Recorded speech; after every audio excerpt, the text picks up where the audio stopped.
अब तो ज़मीन का बहुत सारे लड़ाई लड़ते भी हैं।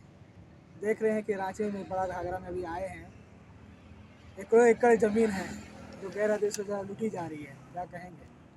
देखिए, निश्चित रूप से हम लोग ये प्रयास शुरू से रहा है कि जो हमारा जो खास रूप से धार्मिक जो ज़मीन है, जो सरना है, मसना है या बकास मियारी पहनाई है या मुंडाई है या जो भी और धार्मिक ज़मीन है, अखड़ा है, ये तमाम चीज़ों को बचाने का निश्चित रूप से हम लोग चाह रहे हैं कि हर गांव स्तर पर इसका बोर्ड भी हम लोग लगवा रहे हैं अपने क्षेत्रों में कि ये पहनाई ज़मीन है, ये महतवाई है, ये फलना है, ये ताकि दूसरे लोग इस चीज़ को जाने कि धार्मिक ज़मीन है। और दूसरा, रहती ज़मीन को भी सदा पटा के माध्यम से जो बेचा जा रहा है, ये इस सवाल को भी लेकर हम लोग बड़ा चिंतित हैं।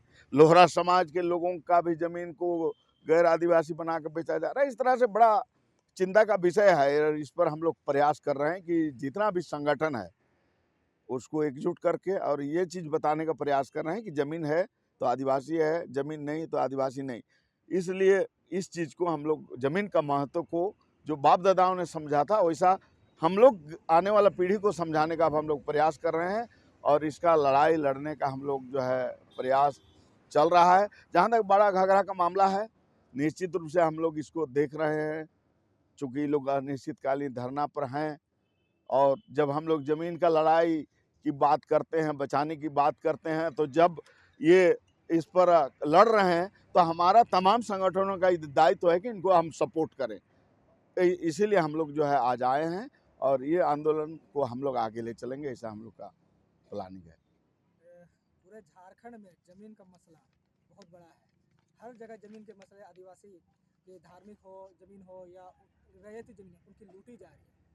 किस तरह ऐसा कोई सरकार में कानून बने जिससे कि उनका ज़मीन को बचा जा सके? निश्चित है कि देखिए कानून तो है ही। देखिए कानून बनाने कानून देखिए कानून तो है कि आदिवासी का ज़मीन को कोई गैर आदिवासी नहीं ले सकता और कंपनसेशन का जो मामला था वो भी खत्म हो गया। वो 99 में ही खत्म हो जाना चाहिए था, वो भी खत्म हो गया। अब कोई ज़मीन नहीं ले सकता। लेकिन दुर्भाग्य ये है कि 23 आपको 22 साल हो गए, उसमें मैं ये बार-बार ये बात को कर रहा हूँ कि 5 साल गैर आदिवासी मुख्यमंत्री रहे, 17 साल आदिवासी मुख्यमंत्री रहे, लेकिन कोई भी मुख्यमंत्री ने ज़मीन के सवाल पर ईमानदारी पूर्वक प्रयास उन्होंने नहीं किया है। और हम लोग समाज को इस चीज़ को गोलबंद होना पड़ेगा और जो सरकार हमारी ज़मीन को बचाएगा, जो भी, चाहे वो कांग्रेस हो, बीजेपी हो, जेएमएम हो, तभी हम उसको वोट देंगे। इस तरह से हम लोग को एक माहौल बनाना पड़ेगा, तभी जाके हमारा ज़मीन बच पाएगा, तभी जाके ये बीजेपी या जेएमएम या कांग्रेस पार्टी के जो एमएलए, एमपी और मुख्यमंत्री, मंत्री, तभी हमारा ज़मीन को वो लोग बचाएंगे। चूँकि वोट में भी हम लोग चूँकि दारू हांडी में ही वोट बेच देते हैं, इसलिए वो लोग जानता है कि लोग को दारू हांडी ही चाहिए। लेकिन अब हम लोग को जैसे दिल्ली में जैसे शिक्षा पर लोग काम कर रहा है, केजरीवाल सरकारी स्कूल को प्राइवेट से अच्छा कर दिया, तो हमको शिक्षा चाहिए, हमको स्वास्थ्य चाहिए, हमको रोजगार चाहिए, हमारा ज़मीन चाहिए, हमारा धर्म चाहिए, हमारा भाषा चाहिए, हमारे संस्कृति चाहिए। जो हमारा इस चीज़ को बचाएगा उसको हम वोट देंगे। ऐसा हम लोग जो है लोगों को जागरूक करने का हम लोग प्रयास करेंगे, तो निश्चित है कि आने वाला समय हमारा चीज़ें बचेगा, ऐसा हम लोग को उम्मीद है।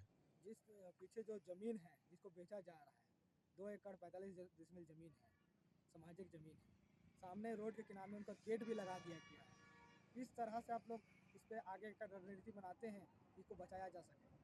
देखिए, ये अभी तो हम लोग कागज़ पूर्ण रूप से देखे नहीं हैं। अगर ये ज़मीन आदिवासियों का है या हमारी धार्मिक ज़मीन है, तो कोई माँ का लाल है नहीं ले सकता है। कोई माँ का लाल नहीं उसको ले सकता है। ये एकदम माने कानून हमारा रक्षा करता है, इसलिए उसको बहुत आसान है बचाना, चूँकि हमको कानून का बात करना है। कानून के तहत ही हम लोग, अगर हम सही में रहेंगे तो कानून हमारी रक्षा करेगा। पूरे रांची में जो ज़मीन का बिक्री सादे पट्टे में हो रही है, तो किस तरह से बचाएंगे? देखिए, सादा पट्टा का ज़मीन का हम लोग निश्चित रूप से हम लोग ये प्रयास कर रहे हैं।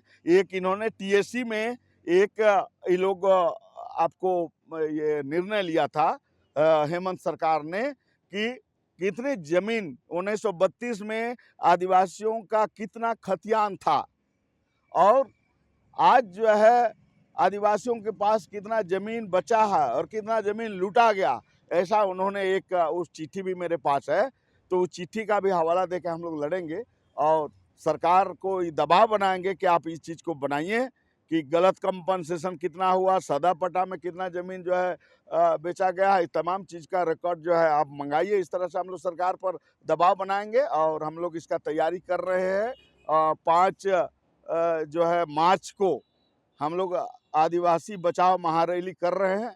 उसमें निश्चित रूप से आदिवासियों का ज़मीन और उसका आरक्षण, इस पर मुख्य रूप से हम लोग फोकस करेंगे और कम से कम लाखों लोग हम लोग जो है यहाँ आमंत्रित कर रहे हैं। लोग अपना अस्तित्व बचाने के लिए आप लोग जो है मोरहाबादी मैदान में पार्टी और जाति और धर्म से ऊपर उठ के इस माटी के लिए आइए, ऐसा हम लोग जो है आह्वान कर रहे हैं। देखिए, हम अपनी भाषण में भी ये बात तो हमने बोला था कि बड़ा घाघरा एक ऐसा गांव था रांची शहर में जहाँ के लोग जमीन बचाने के नाम से बहुत जागरूक थे। और वो जगह क्या है कि ये देखा जा रहा है कि बड़ा घाघरा जैसा गांव अब जो है भू माफिया के माध्यम से प्रभावित हो रहा है। तो आज समय आ गया है कि कैसे हमारा गांव बचे, हमारा ज़मीन बचे। और यहाँ का जो मामला है, इस मामला को हम लोग अध्ययन कर रहे हैं और अध्ययन के बाद जो ये आंदोलन चल रहा है, इस आंदोलन में जो है हजारों की संख्या में लोग हम लोग कूच करेंगे और रांची शहर में जितने भी जन संगठन चलते हैं आदिवासी मामले पर, सभी को हम लोग आह्वान करेंगे कि घाघरा चलो। ये आह्वान के साथ जितने भी हमारे साथीगण हैं सभी को यहाँ लाएंगे और हम लोग जो हैं घाघरा का ज़मीन को बचाने का शुरुआत करेंगे, उलगुलान की शुरुआत करेंगे। और घाघरा के बाद जो है और भी रांची के अन्य क्षेत्रों में जो ज़मीन का अतिक्रमण हुआ है, इस अतिक्रमणकारियों का जो मनोबल ऊंचा हुआ है, उन मनोबलों को हम लोग कुचलने का काम करेंगे। तभी जा कर के जो है आदिवासी सुरक्षित होगा। और कहावत है, भय बगैर प्रीत कहाँ। तो आदिवासियों से लोगों का भय ख़त्म हो गया है, लेकिन इतिहास गवाह है हमारे पूर्वज जो है यही ज़मीन बचाने के लिए बड़े बड़े आंदोलन किए हैं, अंग्रेज को भी दांत खट्टे किए हैं। अब समय पुनः आ गया है कि पुनः एक बिरसा आंदोलन की ज़रूरत है, ज़मीन बचाने की आंदोलन की ज़रूरत है। और इसके लिए सभी को हम लोग गोलबंद कर रहे हैं। और अभी हमारे सर ज़मीन मुद्दे पर, आरक्षण मुद्दे पर जो है आदिवासी बचाओ महारैली का जो आयोजन किए हैं, इस पर जो है लाखों की संख्या में जो है लोगों को जोड़ने का और लाने का हम लोग प्रयास कर रहे हैं, ताकि आदिवासी बचेगा तो हम बचेंगे। यही हम लोगों का अभी अभियान चला हुआ है और निश्चित तौर पे जो है इस आंदोलन को हम लोग पूरा सपोर्ट करेंगे और गलत लोगों को दंडित करने का भी काम करेंगे।